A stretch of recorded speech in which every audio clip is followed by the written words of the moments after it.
ఎంతో మంది ప్రయత్నం చేశారు కానీ ఎవ్వరూ దాన్ని యాజ్ ఇట్ ఈజ్ చేయలేకపోయారు. అంటే వెంకటేశ్వర స్వామి మహత్యం ఉంది కాబట్టి అక్కడ తయారు చేసే వాళ్ళందరూ డెడికేషన్తో పనిచేస్తారు కాబట్టి ఇచ్చే దాతలు కూడా with purity of heart A ingredients ఇచ్చినా ఏది సరఫరా చేసినా చేస్తారు కాబట్టి ఆ పవిత్రత వచ్చింది, దానికి ఒక ప్రత్యేకత వచ్చింది. అలాంటి ప్రత్యేకత ఉండే ఈ వెంకటేశ్వర స్వామి దగ్గర వీళ్ళు వస్తానే ఇష్టానుసారంగా చేశారు. ట్రస్ట్ బోర్డుల నియామకం ఒక గ్యాంబ్లింగ్ కింద తయారైంది. చట్టాన్ని ఇష్టప్రకారం మార్చి దగ్గర 50 మంది నామినేషన్లకు ప్రోత్సహించే పరిస్థితి వస్తే కొన్ని హైకోర్టులో స్టేలు వచ్చే పరిస్థితికి వచ్చింది. ఎక్సెఫిషియోస్ కనపడడంతో ఎక్సెఫిషియో వీళ్ళంతా కొండపై వ్యాపారాలు చేయడం, వెంకటేశ్వర స్వామి టికెట్లు ఇష్ట ప్రకారం అమ్మడం. చాలా మంది చాలాసార్లు ప్రయత్నం చేశాం. మేమైతే ఒకసారి తిరుపతి దాకా వెళ్లి పవన్ కళ్యాణ్ గారు ఫైట్ చేశారు, మేము ఫైట్ చేశాం. తిరుపతికి వెళితే మా టీంలో రాలేకపోతే తిరుపతిలోనే ప్రొటెస్ట్ చేసి అలిపిరి దగ్గరనే ప్రొటెస్ట్ చేసి అరెస్ట్ అయి తిరిగి వచ్చిన సందర్భాలున్నాయి. అదే మరిగా నమ్మకం లేని వాళ్ళందరినీ టెంపుల్ వేయడం, చైర్మన్ గా అన్య మతస్థులకి ప్రాధాన్యత ఇవ్వడం, అదే మరి నమ్మకం లేని వాళ్ళు పెట్టడం, ఇవన్నీ చేసి వీళ్ళ రాజకీయ ప్రయోజనాల కోసం టీటీడీని ఉపయోగించే పరిస్థితికి వచ్చారు. దీంట్లో మొట్టమొదటిసారిగా మీరు చూస్తే వీళ్ళు వస్తానే టెండర్స్ అన్ని రివర్స్ టెండరింగ్ అని పెట్టి అందులో ఉండే కండిషన్స్ మార్చేశారు. నేను అవి కూడా మీకు సరఫరా చేస్తున్నాను.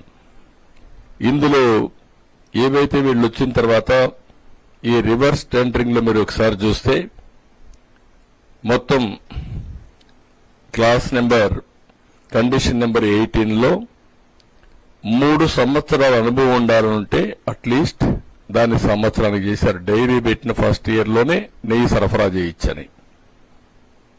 రెండోది 4 లక్షల లీటర్ల మిల్క్ ఉత్పత్తి చేయాలని ఉంటే దాన్ని తీసేశారు. అంటే ఎవడైనా సరఫరా చేయొచ్చు, వాడి మిల్క్ లేకపోయినా పర్వాలేదు. ఇంకొక పక్కన 8 టన్నులు మార్కెట్ అతను అమ్మేదానికి అదనంగా ఒక 8 టన్నులు ఫర్ డే ఉత్పత్తి చేసేవాళ్లే పెట్టాలని పెడితే ఆ కండిషన్ కూడా తీసేశారు. ఇంకొక పక్కన మీరు చూస్తే ఏదైతే ఈ 3 years పీరియడ్ నేను ఇంతకుముందు చెప్పింది 12 టన్నులు ఉంటే దాన్ని 8 టన్నులు చేశారు, 3 years ఉంటే దాన్ని 1 year చేశారు.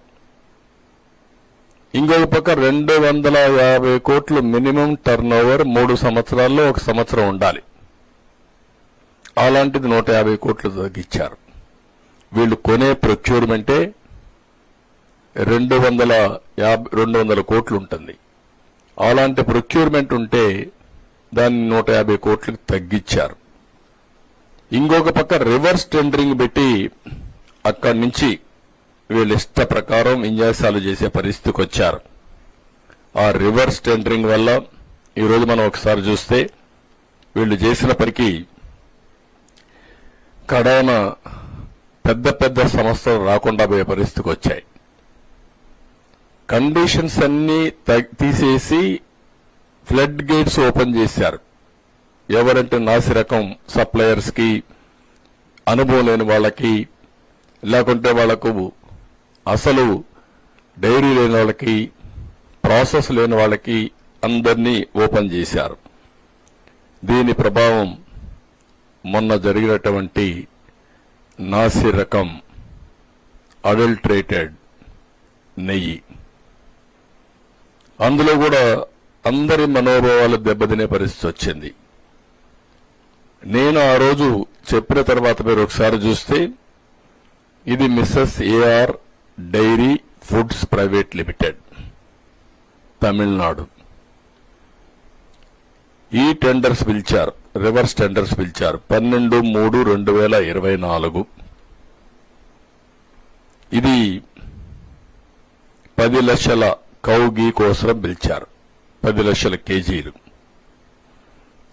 ఇది 8/5/2024లో టెండర్ ఫైనలైజ్ అయింది. ₹319.80 కేజీ. నేను అడుగుతున్నా, ₹319 ఇప్పుడు పామాయిల్ రావడంలా, డాల్డా రావడంలా. ఆ పరిస్థితిలో మీరు టెండర్ పిలిచి ₹319.80 మీరు టెండర్ కట్టబెట్టారు. అతను 12 జూన్ 2024 నుంచి సప్లై చేయడం మొదలుపెట్టాడు. అవి సప్లై చేసే కార్యక్రమంలో 2 ట్యాంకర్స్ 6/7/24 15/7/24 2 ట్యాంకర్స్ సరిగా లేవని మా వాళ్ళు అనలైజ్ చేశారు. ఈవో ఇక్కడ ఒక విషయం మీకు చెప్పాలి. నేను ముఖ్యమంత్రి అవుతానే, ముఖ్యమంత్రి అయ్యే లోపలనే చీఫ్ సెక్రటరీ లీవ్ పెట్టి వెళ్ళాడు. ఆనాడు ఉండే చీఫ్ సెక్రటరీ. అతను అవుతానే ఇమ్మీడియట్ గా ఇన్ఛార్జ్ చీఫ్ సెక్రటరీని అపాయింట్ చేసుకున్నాం. అది అయిన తర్వాత నేను సీఎం స్వేరింగ్ ఇన్ చేశాను. నా ప్రమాణ స్వీకారం అవుతానే ఫస్ట్ పోస్టింగ్ ప్రైవేట్ సెక్రటరీ, నాకు ప్రిన్సిపల్ సెక్రటరీని అపాయింట్ చేశారు రవిని. అది అయిన తర్వాత నాకు ఎప్పుడు వెంకటేశ్వర స్వామి పైన ఒక ప్రత్యేకమైన శ్రద్ధ ఉంటుంది. నేను ఏ పోస్టింగ్స్ ఆలోచించలేదు. నేను ఆలోచించి ఉండే వాళ్ళందరిలో ఆలోచించిన తర్వాత ఎవరికి పోస్టింగ్ ఇస్తే ప్రక్షాళన ప్రారంభం అవుతుందని ఆలోచించి ఉండే వాళ్ళల్లో సరైన అభ్యర్థి అని శ్యామలరావు గారిని ఎంపిక చేశాను ఈవోగా. నేను పిలిచి చెప్పాను. అప్పుడు పోర్ట్ఫోలియోస్ కూడా ఇచ్చినట్లేదు. నేను ఒకే మాట చెప్పాను, శ్యామలరావు గారు మీరు తిరుపతికి వెళ్తున్నారు, మీ బాధ్యత ప్రక్షాళన మొదలు పెట్టాలి. తిరుమల తిరుపతి దేవస్థానంలో అపవిత్రమైన కార్యక్రమాలన్నీ జరిగాయి.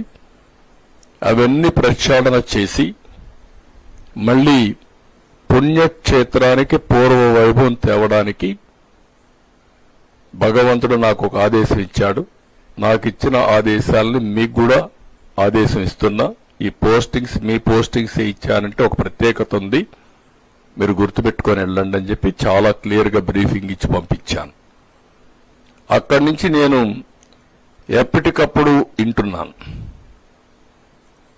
Day by day improvement start అయింది. నేను కూడా ఏ ఆఫీసర్కైనా కొంత టైం ఇవ్వాలి. అందుకే ఆ టైం ఇచ్చినప్పుడు ఇంప్రూవ్మెంట్ వస్తే, ఇందులో అతను చేసిన పని మీరు చూస్తే, ఎవరైతే సప్లై చేసే వాళ్ళందరూ సబ్ స్టాండర్డ్ సప్లై చేస్తున్నారు. ఆ సబ్ స్టాండర్డ్ సప్లై చేస్తే గట్టిగా పిలిచి అందరికీ వార్నింగ్ ఇచ్చాడు. అప్పటికే క్యాంటీన్ పోయాడు, భోంచేశాడు, కొన్ని కార్యక్రమాలు చేశాడు. దానివల్ల కొద్దిగా ఇంప్రూవ్ అయింది. నేను కూడా ఆయన స్ట్రెంగ్తన్ చేయడానికి కొంతమంది అధికారులు ఇచ్చాం, అన్ని చేశాం. ఇది అయిన తర్వాత ఎప్పుడైతే చెప్పినా కూడా వినలేదు. ఇక్కడ కూడా మీకుండే టెస్టులు కూడా అడల్ట్రేషన్కి ఎలాంటి టెస్ట్ టీటీడీ లేదు. ఒక నమ్మకం, ఒక పవిత్రతో ఇంతవరకు జరిగింది. భయము, భక్తి రెండు ఉన్నాయి. కాబట్టి భయం ఉంది దేవుడంటే అభిమానం, భక్తి ఉంది. కాబట్టి ఎవ్వరు కూడా అక్కడ తప్పుడు పనులు చేయకుండా సిస్టమేటిక్ గా చేసుకుంటూ వచ్చారు.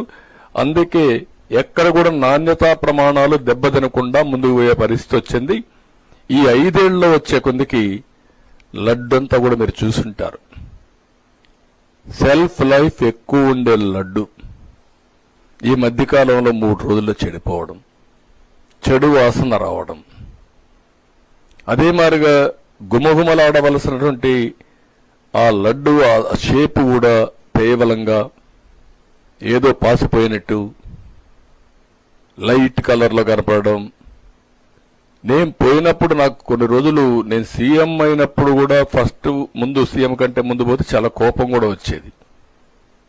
అది తినాలంటే చాలా బాధ వేసేది. ఏంటి ఇవన్నీ మారిగా అయిపోయినాయని. కానీ దిగమింగుకున్నా. నేనేమన్నా మాట్లాడితే కావాలని అక్కస్తో మాట్లాడుతున్నారని చెప్పి అంటారనే ఉద్దేశం దిగమింగుకొని గమనున్నాను.